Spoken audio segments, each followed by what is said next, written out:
کتاب ایک ایسا دوست ہے جو بندے کی نہ تو خوش آمدانہ تعریف کرتا ہے اور نہ ہی اس کو برائی کے راستے پر ڈالتا ہے۔ یہ دوست اکتاہٹ میں مبتلا ہونے نہیں دیتا۔ یہ ایک ایسا پڑوسی ہے جو کبھی نقصان نہیں پہنچاتا۔ یہ ایک ایسا واقف کار ہے جو جھوٹ اور منافقت سے ناجائز فائدہ اٹھانے نہیں دیتا۔ جس طرح لباس انسان کے ظاہر کو خوبصورت بناتا ہے، اسی طرح کتاب انسان کے باطن کو خوبصورت بناتی ہے۔ باطن میں خوبصورتی حسن خیال سے پیدا ہوتی ہے اور کتاب حسن خیال پیدا کرنے میں اہم کردار ادا کرتی ہے۔ کتاب پڑھنا اتنا ہی ضروری ہے جتنی خوراک اور آکسیجن۔ جس طرح ایک استاد زندگی میں اہم کردار ادا کرتا ہے، اسی طرح کتاب بھی اپنا کردار ادا کرتی ہے۔ جس طرح ایک اچھا دوست پے بیک کرتا ہے، اسی طرح کتاب بھی پے بیک کرتی ہے۔ غیر نصابی کتابیں قوم سازی کے لیے بہت ضروری ہوتی ہیں۔ دانشور، شاعر، ادیب اور فنون لطیفہ کے لوگ معاشرے کی آکسیجن ہوتے ہیں۔ مستقبل سازی کے تعین میں ان کا اہم کردار ہوتا ہے۔ جینا اہم نہیں ہے بلکہ دلوں میں زندہ رہنا اہم ہے، اور دلوں میں تب ہی زندہ رہا جاتا ہے جب وزڈم ہو، اور وزڈم کا ایک حصہ کتاب سے پیدا ہوتا ہے۔ ایک جگہ وولٹیئر کہتا ہے، دنیا پر انسانوں کی نسبت کتابوں نے زیادہ حکومت کی ہے، اور تاریخ کے بڑے نام کتاب کی وجہ سے ہی زندہ ہیں۔ کتاب زندگی میں دو طرح سے لائی جا سکتی ہے، پہلا علم کی طلب اور دوسرا کسی کے مشورے سے۔ جب کوئی معروف شخصیت کسی کتاب کو متعارف کراتی ہے تو وہ کتاب زیادہ پڑھی جاتی ہے۔ یہی وجہ ہے کہ بہت سے کالم نویس ایسے ہیں جو اچھی کتابیں متعارف کراتے ہیں۔ انہی میں سے ایک جاوید چودھری صاحب ہیں جو اپنے کالموں کے ذریعے کتاب کے کلچر کو فروغ دیتے رہتے ہیں۔ پاکستان میں کتاب پڑھنے کا رجحان بہت کم ہے، جبکہ دیگر ممالک کے ساتھ ہمارے ہمسایہ ملک بھارت میں بھی کتاب پڑھنے کا رجحان زیادہ ہے۔ اگر سیلف ہیلپ کے موضوع کو ہی لیا جائے تو اس موضوع میں وہاں انڈسٹری وجود میں آ چکی ہے۔ نوجوانوں کی بڑی تعداد اس موضوع کو فالو کرتی ہے۔ اس موضوع کی وجہ سے ان کے معاشرے میں مثبت اپروچ پیدا ہو رہی ہے۔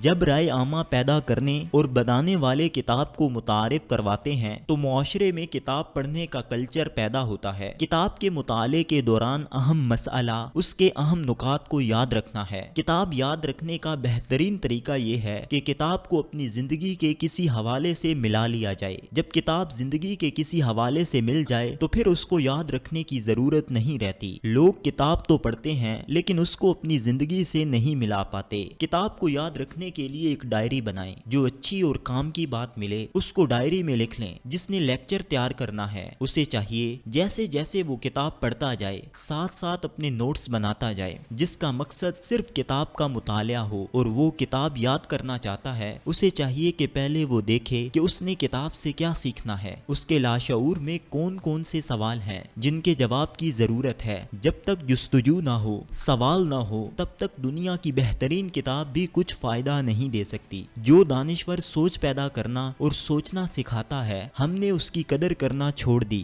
جس نے ہماری سوچوں کو جلا بخشی ہے، ہم نے اس کو ہیرو ماننے سے انکار کر دیا ہے۔ کتاب چھاپنے والا، کتاب لکھنے والا پکار پکار کر کہہ رہا ہے کہ کتاب پڑھنی چاہیے۔ ہمارے ہاں کتاب پڑھنے، کتاب پروموٹ کرنے اور کتاب لکھنے والے کو عزت دینے کا کلچر نہیں ہے، اس میں کوئی شک نہیں۔ لکھنے والا شناخت چاہتا ہے، لیکن سوال یہ ہے کہ اسکول میں پڑھانے والا استاد، کالج میں پڑھانے والا پروفیسر کب کتاب کی اہمیت سے آگاہ کرے گا؟ معاشرے کے لیے کتاب کتنی ضروری ہے، اس کا ادراک کس نے کروانا ہے؟ ایک سالانہ اردو کانفرنس کرا لینے سے کتاب کی اہمیت میں تبدیلی نہیں آتی۔ جب تک تعلیمی اداروں میں پڑھانے والا استاد بچوں کو غیر نصابی کتابوں سے روشناس نہیں کرائے گا، تب تک بچوں میں علم کی پیاس پیدا نہیں ہوگی۔ جب تک دانشور جو معاشرے کی آکسیجن ہوتا ہے اس کو عزت کی نگاہ سے نہیں دیکھا جائے گا، تب تک نئی نسل میں علم سے محبت پیدا نہیں ہوگی۔ پاکستان کی بقا محفوظ ہاتھوں میں دینے کے لیے ضروری ہے کہ نئی نسل کو تعلیمی لٹریچر سے روشناس کرایا جائے۔ تعلیمی نصاب تیار کرنے کے لیے قابل افراد پر مشتمل بورڈ ہوتا ہے جو بڑی محنت اور پلاننگ سے نصاب تیار کرتا ہے۔ نصاب تیار کرنے کا مقصد قوم میں اتحاد پیدا کرنا، اچھا ہیومن ریسورس تیار کرنا اور نوجوان نسل کو فائدہ مند شہری بنانا ہے۔ 1947 سے لے کر آج تک پاکستان میں جتنی بھی حکومتیں آئی ہیں، وہ چاہے فوجی ہوں یا سول، تعلیم کسی بھی حکومت کی ترجیح اول نہیں رہی۔ تعلیم کے حوالے سے اس وقت ہمارے ملک میں کئی قسم کے سسٹم رائج ہیں، جس کے نتیجے میں قوم متحد ہونے کی بجائے ہجوم بن گئی ہے۔ کئی طرح کے سسٹم اور اتنی ہی قسم کے کہ نصاب صرف نمبرز لینے اور ڈگریاں دینے کا ذریعہ ہے۔ نصاب کے ذریعے قوم میں جو اتحاد پیدا ہونا چاہیے اور جو تبدیلی آنی چاہیے وہ نہیں آ رہی۔ تعلیمی نظام میں پرائیویٹائزیشن کے کلچر نے تعلیم سے اخلاقیات کو بہت پیچھے چھوڑ دیا ہے اور اندھا اندھے کو راستہ دکھانے لگا ہے۔ ایک پی ایچ ڈی پروفیسر جو خود اخلاقی طور پر مضبوط نہیں ہے وہ بچوں کی گرومنگ کیسے کرے گا؟ والدین اگر اپنی ذمہ داری قبول کر لیں تو انقلاب آ سکتا ہے۔ والدین سمجھتے ہیں کہ بچے کو تعلیمی ادارے زیور تعلیم سے آراستہ کرنے کے ساتھ ساتھ ان کی اخلاقی تربیت بھی کریں گے،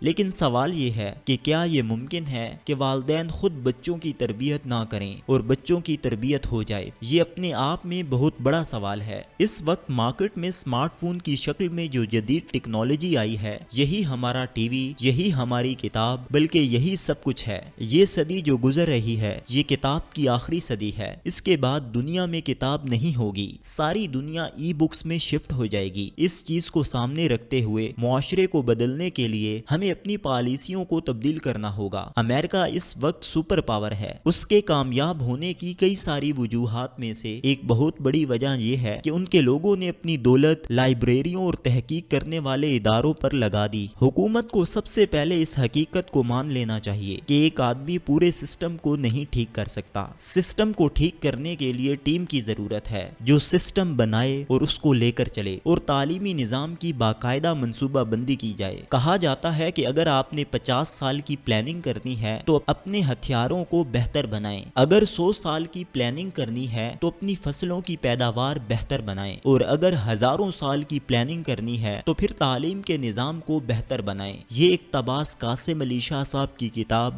گفتگو سے لیا گیا ہے۔